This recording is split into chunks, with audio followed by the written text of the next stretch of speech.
안녕하세요. 반갑습니다. 제이 강사입니다. 자, 오늘은 학습 비법 오답노트 정리법에 대해서 설명을 드리도록 하겠습니다. 여러분들 문제풀이 많이 하시죠?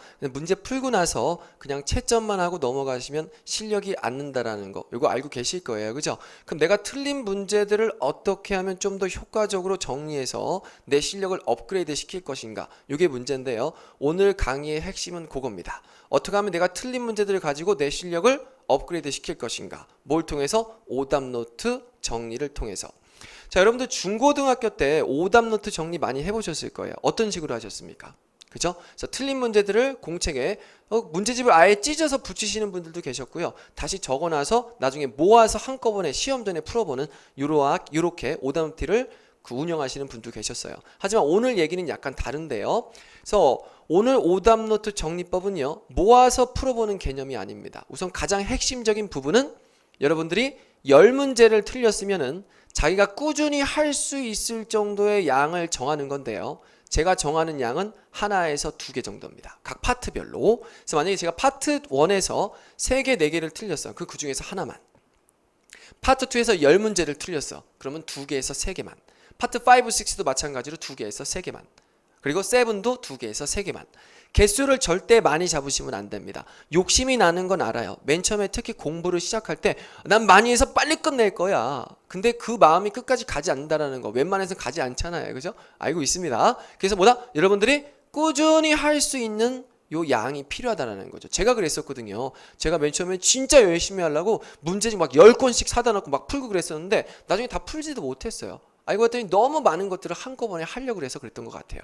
그래서 양을 약간 조절해야 된다는 거. 그래서 하나, 2개, 3개 정도 이렇게 많다 싶으면 3개까지, 적다 싶으면 하나 정도 꾸준히 할 수 있는 양을 우선 정해라. 이걸 우선 말씀드리고 오늘 강의를 시작하고 싶습니다. 아시겠죠? 그래서 지금부터 각 파트별로 어떻게 하면 오답을 좀 더 효율적으로 정리할 수 있는지 오답노트 정리법 설명드리겠습니다. 자, 파트 1부터 가보겠습니다. 파트 1에서의 핵심은 우리 그림이 나와 있잖아요. 문제 속에. 맞죠? 이 그림들을 보면서 보기 4개가 나와서 문제를 풀어내는 건데 그 보기를 들을 때 A씨 자체가 그래요. A씨를 들으면서 그 들은 내용을 절대로 한국말로 바꾸시면 안 됩니다. 그럼 여러분들이 말하는 타이밍을 놓치게 돼요. 그래서 1번 문제를 생각해서 한국말로 바꿔서 풀었는데 2번 문제가 나오고 있단 말이지. 그럼 타이밍을 못 맞춘다는 얘기잖아요. 맞죠? 그래서 무슨 기법을 꼭 이용해야 된다? A씨 전반적으로 연상 기법을 이용해야 되는데 특히 파트 1은 핵심적으로 꼭 연상 기법을 이용하셔야 됩니다. 어떠한 상황을 이 보기가 나한테 말해주고 있는지. 알았죠? 그럼 자기가 이 문제를 틀렸어. 그러면 어떤 식으로 정리를 해야 될까요?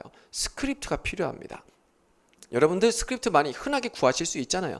모의고사 문제집 뒤쪽에 보면은 답과 함께 같이 있는 게 뭐죠? 스크립트입니다. 그 스크립트를 이용하시면 되는데요. 우선 맨 처음에 해야 될 게 이 스크립트 속에서 내가 모르는 단어들을 집어내야 됩니다. 모르는 단어들은 절대로 그냥 듣고만 있는다고 해서 절대로 깨우쳐지지 않습니다. 어학연수 오신 분들이 많이 하시는 방법이 뭐냐면은 그냥 무조건 TV 보고 라디오 듣고 이러면은 영어가 금방 느는 줄 알아요. 절대 늘지 않아요. 제2외국어로 영어를 배울 때 가장 중요한 것은 첫 번째가 리딩입니다. 읽어내셔야 됩니다. 읽어서 내가 모르는 것들을 하나씩 뽑아내서 그거를 깨우쳐 갈 때 영어 실력이 늘어가는 거예요. 그래서 A씨도 마찬가지로 파트 1에서도 마찬가지로 스크립트 속에서 모르는 어휘들을 먼저 빼내셔야 됩니다. 그리고 이 단어들이 무슨 뜻인지 안 상태에서 다시 들어보셔야 된다는 얘기죠. 아시겠죠? 그래서 어휘 정리를 꼭 해라. 그 다음에 해야 될 게 이 어휘가 이 문장에 들어가면서 어떠한 그림을 만들어낼 수 있는지 연상을 해보시는 게 굉장히 중요해요. 연상. 짧은 문장이기 때문에 순간적으로 연상하기가 굉장히 쉽습니다. 한국말로 바꾸면 어떻게 된다? 타이밍을 놓친다. 그래서 들으면 바로 연상할 수 있도록. 근데 연상하는 건 있잖아요. 의외로 시간이 안 걸려요. 바로 머리에서 빵 터집니다. 아, 어떤 상황이구나. 어떤 상황이구나. 이렇게 한국말로 얘기할 때 여러분들 다른 언어로 바꾸지 않잖아요. 그죠? 바로바로 이해되시잖아요. 왜 그렇죠? 연상하기 때문에 그러는 거죠. 그래서 이게 연상하는 것 자체가 뭐다? 이해한다라는 게 되는 거죠. 오케이? 그래서 영어를 영어로 받아들이는 관계. 이게 뭐다? 바로 연상 기법이다. 자, 파트 1 다시 한번 강조드립니다. 모르는 어휘들은 꼭 집어내야 됩니다. 모르는 어휘들은 무작정 듣는다고 해서 늘지 않는다. 오케이? 그리고 이 어휘들이 여기 들어가면서 어떠한 그림을 이뤄낼 수 있는지 연상 기법을 많이 생각해라. 연상해서 많이 문장을 받아들여라. 이게 핵심이었습니다. 됐죠? 그렇습니다. 파트 1이었습니다. 많이 하지 마세요. 많이 하지 마세요. 나는 10개 이상, 나는 10문제 중에서 9개까지 틀려요. 그래도 많이 하지 마세요. 2개에서 3개만 하세요. 그럴수록 더 꾸준히 할 수 있는 방법을 찾으셔야 됩니다. 2개에서 3개. 꼭 2개에서 3개. 오케이? 이렇게 기억하시면 되겠습니다. 공부하지 말라는 강사가 씁니다. 꼭 그래요. 그게 아니고 꾸준히 할 수 있는 방법이 중요하다는 거죠. 그거까지. 자, 파트 2로 넘어가 보도록 하겠습니다.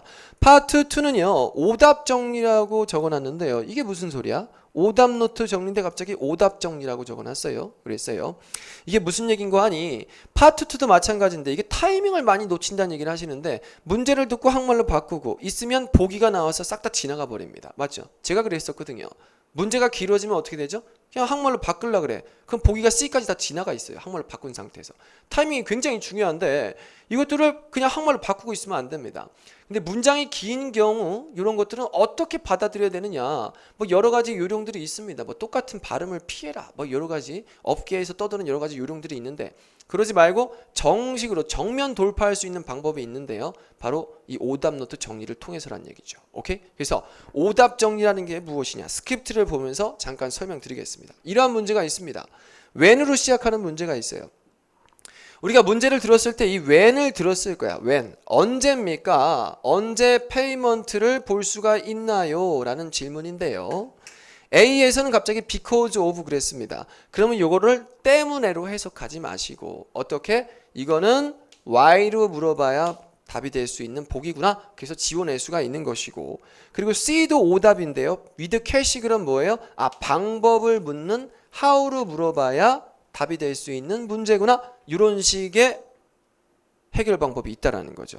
근데 이게 맨 처음부터 들으면서 연습이 안 됩니다. 그래서 공책에다가 요 스크립트를 정리하신 다음에 절대 잘라서 붙이지 마세요. 잘라서 붙이지 마시고 손으로 예쁘게 한번 쓰셔야 됩니다. 어떻게? 예쁘게가 아니고 예쁘게 쓰셔야 돼. 예쁘게. 더 예쁘게가 예쁘게래요. 그죠? 요즘 나오는 말이래요. 모르셨죠? 그래서 예쁘게보다 더 예쁜 게 뭐다? 예쁘게다. 이게 핵심이 아니지 우선. 어쨌든 예쁘게 정리를 해 주셔야 됩니다. 예쁘게 자기가 최대한 정성을 들여서 손으로. 그리고 나서 제가 방금 얘기했듯이 이 보기는 why로 물어봐야 답이 될 수가 있겠고 이 보기는 how로 물어봐야 답이 될 수 있겠구나.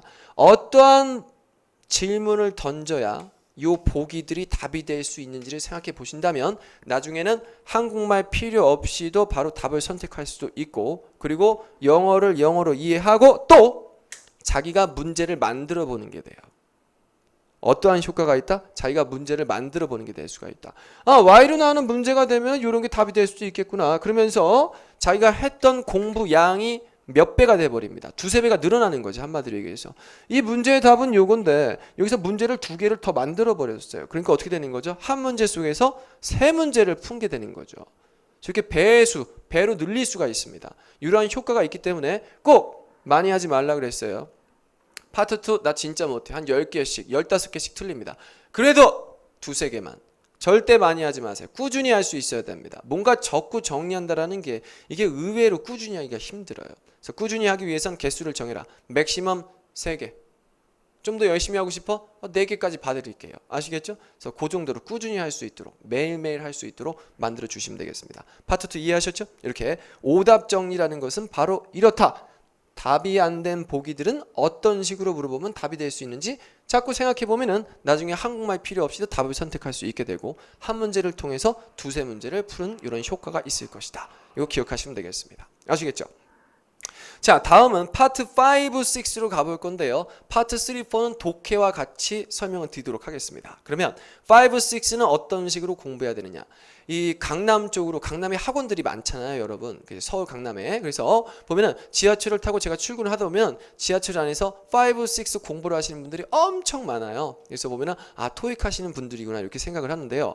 5, 6 여러분들 시간을 굉장히 많이 투자하십니다. 토익 공부하시는 분들 거의 반, 자기가 투자하는 시간의 거의 반 이상을 뭐에? 5, 6에 쏟아붓는다고 생각하셔도 과언이 아닐 것 같아요. 맞죠?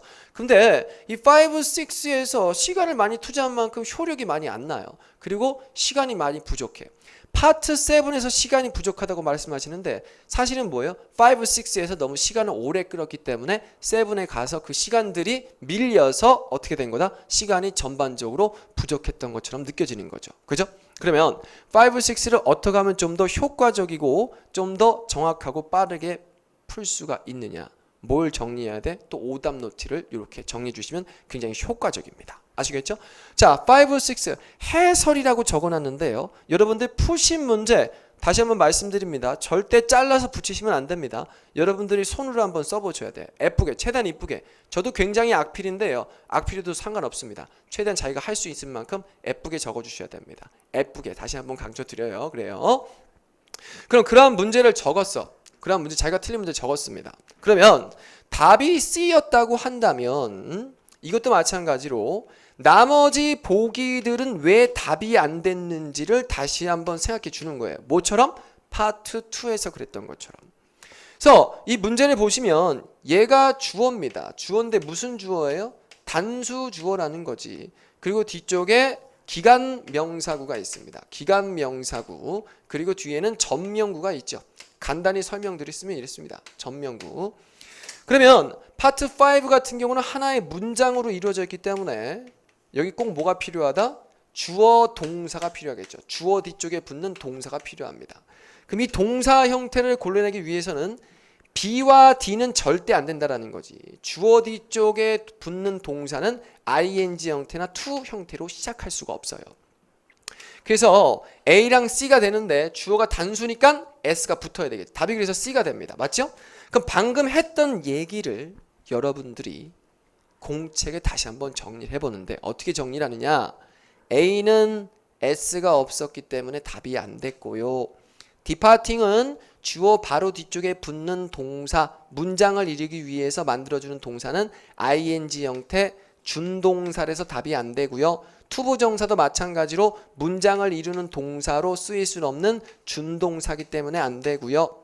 답이 그래서 본동사 형태인 뭐가 된다? departs s가 붙어 있어서 된다. 이런 식의 해설을 요 밑에다 한번 쫙 적어 보시는 거예요. 뭐 만드는 것처럼 자기가 해설지를 만드는 것처럼. 이게 시간이 좀 오래 걸릴 수 있습니다. 하지만 이 뇌라는 게 있잖아요. 사람 뇌라는 게 어쨌든 사람 몸의 일부예요. 자기가 하는 버릇들이 있을 것입니다. 그리고 자기가 맨날 움직이는 동선이라는 게 있을 거야. 우리가 학원에서 수업하다 보면 이런 일이 있어요. 학생분들이 첫째 날 와서 앉은 자리에 계속 앉아요. 딴 자리로 잘 안 가. 그러다 중간에 누가 거기 자기 자리에 앉아 있어. 미리 와서. 그러면 한번 째려보고 가십니다. 이러고 한번 째려보고 가시잖아요. 그죠? 그래요. 자기가 했던 대로 자꾸 행동하려고 그래. 긍정적으로 생각한 사람은 항상 긍정적이야. 근데 부정적인 사람은 항상 부정적이에요. 이게 왜 그렇죠? 사람 뇌도 어차피 몸의 일부분이기 때문에 동선이라는 게 있다라는 거지. 이 파트 5 문제 푸는 동선을 만들어내는 거야. 어디에다가? 자기 뇌에다가. 그래서 아닌 것들을 지워나갈 수 있는 동선을 만들어준다고 생각하시면 됩니다. 그리고 바로 정확한 답을 선택할 수가 있다는 거죠. 맨 처음에 여기 글로 적게 되면 굉장히 더딘 것 같고 별 소용이 없는 것 같지만 나중에 이런 것들이 쌓이면 어떻게 된다? 시험장 가셔서 망설이지 않고 답을 선택하게 됩니다. 5, 6 시간이 왜 이렇게 많이 걸릴까요, 여러분들? 그래요. 자기가 모르는 문제는 아예 찍고 넘어가면 되는데 이 긴가민가한 문제가 있어요. 특히 이렇게 짤막하고 자기가 아는 단어가 다 있을 때는 어떡하죠? 답을 선택하고 싶은데 뭔가 내가 놓친 것 같고 뭔가 내가 잡지 않은 부분, 뭔가가 놓친 부분이 있는 것 같아. 함정이 있는 것 같고 확실하지 않기 때문에 망설이다가 시간이 오래 가는 거잖아. 그래서 그러한 것들을 없앨 수 있는 방법은 뭐다? 정확도를 높이는 것이다. 정확도. 내가 정확하게 알면요 망설일 이유가 없습니다. 정확하게 알아서 답을 한 번에 선택할 수 있다면 그 정확한 것이 뭘로 연결될 수 있다? 속도로 연결될 수가 있다는 거죠. 무조건 파트 5, 6를 20분에서 25분 맞춰놓고 무조건 시간 안에 푼다고 해서 실력이 절대 늘지 않습니다. 우선 뭘 높여야 된다? 정확도를 높여야 된다. 정확도를 높이면 망설이지 않기 때문에 답을 바로 선택할 수가 있다는 거죠. 이게 핵심입니다. 아시겠죠? 그래서 정확도를 높이기 위해서 뭐가 필요하다? 자기가 틀린 문제들을 한번 해설해봐라. 왜 이게 답이 되는지도 중요하지만 왜 답이 안 되는지도 같이 한번 해설을 써봐라. 그러면 여러분의 정확도는 물론이고 속도까지 따라 올라갈 겁니다. 아시겠죠? 이게 핵심인 거죠. 그래서 이것도 마찬가지로 계속해서 강조드리고 있어요. 꾸준히 할 수 있을 정도의 개수 2개에서 3개. 한 문제가 한 문제 이렇게 정리하는데 30분 이상 걸릴 수도 있습니다. 그럼 상관없습니다. 시험장 가서 그 문제를 1초도 안 되는 시간 안에 풀어낼 수 있게 만들어 준다면 30분 정도 충분히 투자할 가치가 있지 않습니까? 그죠? 그래요. 그래서 이런 식으로 하나하나 정리해 나가셔야 된다는 거죠. 오케이? 이렇습니다. 자, 그리고 나서 파트 3, 4, 7을 한꺼번에 정리해 드릴 건데요. 파트 3, 4, 7은 공통점이 있습니다. paraphrasing이라는 아이가 있는데 paraphrasing 말 바꾸기죠. 3, 4에서 들었던 내용이 그대로 보기에 있는 경우도 있지만 좀 어려운 문제들, 좀 일반적인 문제들은 그건 좀 쉬운 문제야. 일반적인 문제들은 들은 내용이 다른 말로 적혀져 있다는 얘기죠. 왜냐하면 동의어들이 있으니까 그거 너무 쉽지 않습니까? 들린 내용이 그대로 적혀져 있다면 답을 선택하기 너무 쉽잖아. 그럼 시험 난이도가 조절이 안 된다는 얘기죠. 그래서 그러한 난이도를 조절하기 위해서 이 아이들이 paraphrasing이라는 걸 많이 이용합니다. ETS가. 그래서 여러분들도 이 paraphrasing을 깨우치셔야 되는데 이게 무조건 동의어만 의미가 똑같은 단어만 막 모아서 외운다고 되는 것도 아니에요. 그러면 내가 풀었던 문제들을 가지고 이 paraphrasing 능력을 높여줄 수 있는 방법이 있는데요. 그걸 좀 말씀드릴게요. 자, 이러한 독해 지문을 제가 짤막하게 한번 적어놔 봤습니다. 그리고 나서 문제를 볼게요. What is indicate? 무엇이 나타나고 있느냐? About the New York location. 뉴욕에 있는 지사, 뉴욕에 있는 가게, 이 로케이션은 가게나 뭐 지사 다 될 수가 있겠습니다. 이거에 대해서 나타난 것은 무엇이냐? 답이 뭐가 됐죠? 노란색으로 적어놨는데요. 이 has recently, 최근에 reopen, 다시 개장했다. for business. 결과적으로 장사를 하기 위해서 다시 개장했다가 답이 됐는데 이 노란색 부분에 보면은 our branch가 뭐가 된다고요? 로케이션으로 연결됐네요. 맞죠? 이렇게 뉴욕 has just finished renovation. finished renovation이 뭐가 되는 거지? 개장이 끝났다라는 것은 reopen이 된 거죠. and come and enjoy a better service. 이렇게 됩니다. 이 내용이 이게 답이 되는데 똑같은 단어가 뉴욕밖에 없어. 뉴욕. 여기 나왔던 그죠? 로케이션도 뭘로 바뀌었어요? 브랜치로 바뀌었고요. 맞죠? 리오픈도 뭐가 되는 거지? finish your renovation으로 바뀐 겁니다. 맞습니까? 그 여러분들 이거 동의어만 외워선 절대 해결이 안 됩니다. 그럼 이걸 어떻게 깨우칠 수 있느냐? 이것도 많이 할 필요 없습니다. 자, 공책에다가 뭐만 적는다? 문제만 적으세요. 문제만 적고 그리고 답이 안 된 보기들은 다 지워버리세요. 적지 마. 답된 보기만 적으세요. 답된 보기. 그럼 두 줄만 적으면 되는 거죠. 그리고 밑에다가 바로 요 밑에다가 지문에 올라가서 답이 됐던 요 문장을 적습니다. 문장을 적어. 그리고 는 표시를 하세요. 는 표시를 하시면 이 문장이 요 답으로 연결이 됐구나 라고 이렇게 됩니다. 그래서 어떠한 그림이 나온다? 이러한 그림이 나오는데요.